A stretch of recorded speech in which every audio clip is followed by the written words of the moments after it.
Baik, assalamualaikum warahmatullahi wabarakatuh. Sebelumnya saya ucapkan terima kasih kepada rekan-rekan yang berkenan hadir meluangkan waktu pada hari ini. Pertama-tama kita ucapkan alhamdulillahirobbilalamin atas rahmat Allah Subhanahu wa taala kita dapat diberikan kesehatan pada hari ini. Kemudian selawat beriring salam kita hadiahkan kepada junjungan besar Nabi Muhammad SAW.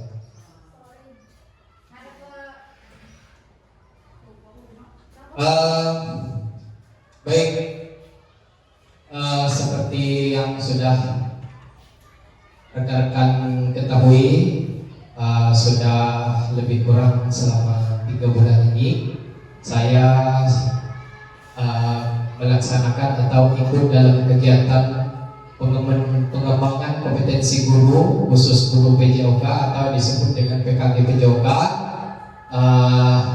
Saat ini kami telah sampai di penghujung kegiatan, di mana pada penghujung ini kami diminta untuk mempresentasikan atau menyampaikan rencana tindak lanjut kami di sekolah atau di KBS sekolah, yang mana rencana tindak lanjut saya sendiri di sekolah kita itu tentang sehat dan bugar dengan permainan tradisional Ningrat. Nah, jadi rencana tindak lanjut ini akan dilaksanakan pada kegiatan P5 atau P5 sekolah kita yang sejauh ini sudah kita laksanakan. Saya mengambil judul sehat dan bugar dengan permainan tradisional Ningrat. Kenapa saya mengambil judul demikian? Dilatar belakangi oleh permainan tradisional Indonesia ini kaya akan nilai-nilai luhur serta bermanfaat bagi tumbuh kembang anak. Namun seiring perkembangan zaman, permainan tradisional semakin jarang dimainkan di anak-anak, terutama di permainan Ningrat. Ya, kalau di sekolah kita permainan tradisional yang sering dimainkan ya paling itu. Ya, seperti yang sedang kita lihat, hadang yang sering dimainkan. Tapi di sini kita coba terapkan di permainan tradisional Ningrat. Kemudian capaian yang kita inginkan atau yang kita harapkan dari anak-anak, yang pertama, siswa dapat mengenal permainan tradisional Ningrat. Yang kedua, siswa mampu membuat alat permainan tradisional Ningrat. Yang ketiga, siswa mampu memainkan tradisional Ningrat. Kemudian yang keempat, siswa menunjukkan sikap sportivitas dan saling menghargai. Nah, di mana siswa dapat mengenal, kita perkenalkan dahulu permainan tradisional, kemudian siswa nanti kita perkenalkan alat-alat untuk membuat, kemudian siswa nanti kita ajari bagaimana cara membuat alat tradisional permainan Ningrat. Kemudian di akhirnya atau sering kita sebut dengan panen karya, itu kita buat bentuk set atau sebuah kompetisi di permainan Ningrat tersebut. Nah, sebelum itu pastilah siswa kita ajari dulu bagaimana permainan Ningrat itu dilakukan. Kemudian langkah-langkah untuk melaksanakan kegiatan tersebut, yang pertama, siswa dapat mengetahui bahan-bahannya dulu yang tadi. Kemudian siswa dapat mengetahui peraturan permainan seperti apa, siswa dapat melakukan permainannya, lalu kemudian siswa dapat menerima kemenangan kekalahan dengan tempat ada, ya, itulah jiwa sportivitas yang kita harapkan tadi. Nah, adapun hasil-hasil yang kita harapkan dari kegiatan tersebut, yang pertama itu presentasi. Presentasi yang mana maksudnya itu siswa nanti kita minta mempresentasikan kegiatan yang telah dia lakukan, bagaimana cara dia membuat peralatan, bagaimana cara dia memainkan, nanti siswa kita minta untuk presentasikan. Itu juga bisa kita masukkan ke dalam nilai plus untuk anak-anak kita di pembelajaran P5 kelimanya. Kemudian pelatihan itu merupakan kita ajari anak itu bagaimana caranya bermain indra tadi. Setelah kita ajari, mereka sudah tahu, mereka sudah mahir, barulah kita buat kegiatan SEM tadi, kegiatan lomba-lomba kecil-kecilan seperti itu.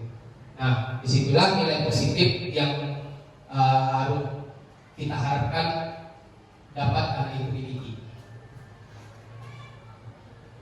Kemudian struktur program ini dan kemitraan itu, yang pertama itu struktur program. Jenis programnya ini adalah kokurikuler. Kemudian skala program ini seluruh siswa kelas 5. Jadi kita ambil skala kecilnya saja. Jadi tidak semua dari kelas 1 sampai kelas 6 kita libatkan. Tapi kebetulan saya mengajar di kelas 5, saya ambil skala program itu di kelas 5. Kemudian pengaturan program dilaksanakan di halaman sekolah atau di minggu kedua. Kemudian kemitraan ini kita bekerjasama semuanya, kita berkolaborasi baik kepala sekolah, guru PJOK, guru PJOK, kemudian dan guru-guru kelas. Nanti kita berkolaborasi untuk melaksanakan program ini. Selanjutnya itu kapasitas yang sudah kita miliki di sekolah. Yang pertama itu kapasitas manusia. Kapasitas manusia itu maksudnya aset yang sudah kita miliki manusia, contohnya rekan sejawat, kepala sekolah, wali-wali murid, dan komite sekolah dan sebagainya. Kemudian fisik, aset fisik yang kita miliki di sekolah banyak, seperti meja-meja bekas, nanti kayu-kayu bekas yang ini di sekeliling sekolah kita banyak. Jadi bisa kita manfaatkan untuk kegiatan ini, untuk pembuatan alat tadi. Kemudian lingkungan yang lapangan kita lumayan besar, jadi kita bisa manfaatkan untuk kegiatan ini. Kemudian ada finansial itu biasanya kita P5 bisa dari paguyuban dan bisa dari dana pos lebih. Kemudian politik ini adalah kerjasama kepala sekolah dengan paguyuban atau dengan komite sekolah. Jadi nanti kepala sekolah menyampaikan tentang kegiatan ini kita kepada komite sekolah, kemudian baru kita jadi kerjasama di situ. Atau di pihak lainnya juga bisa. Seperti acara kita kemarin kan itu juga acara istilahnya ada unsur politiknya, cara kita yang pramuka. Kemudian ada unsur agama budaya. Ini karena permainan tradisional itu memiliki unsur keagamaan budaya tradisional. Nah, adapun di akhir kegiatan ini kita butuh rencana evaluasinya, observasi, rubrik penilaian, retensi siswa. Ya, observasinya sudah kita lakukan tadi. Kemudian rubrik penilaian akan dinilai oleh guru pengaku atau guru PJOK. Kemudian retensi antar mereka tentang siswa. Selanjutnya, ini adalah tantangan yang mungkin bakal hadir, akan terjadi di kegiatan ini, tidak luput dari tantangan. Apa tantangannya? Yaitu beberapa siswa mungkin ada yang tidak tertarik. Itu mungkin di semua pelajaran itu tantangan yang sering kita temukan, ya, baik pelajaran yoga atau pelajaran yang lain, mungkin tantangannya sama, ada kurang minat anak-anak tersebut. Kemudian solusinya bagaimana? Solusinya yang membuat lomba permainan indra tadi. Jadi mereka kalau kita buat sistem perlombaan yang kita harapkan, mungkin mereka akan ada daya tarik tersendiri. Ya. Kemudian ya itu dari mungkin apa yang saya sampaikan adalah rencana tindak lanjut saya untuk ke depan di sekolah.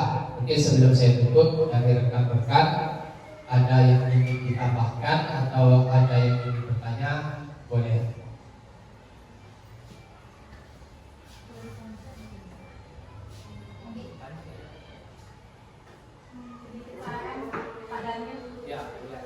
Tadi kan dikhususkan untuk kelas 5 karena mengaku kelas 5. misalkan fase C ini di mana, kalau bisa 6 juga kedudukan saja. Ya, terima kasih Bu Reni. Ya, harapannya juga harapan kita semua, harapannya itu bisa diterapkan di seluruh kelas, ya, baik kelas 1, kelas 2, kelas 3, kelas 4, kelas 5, kelas 6.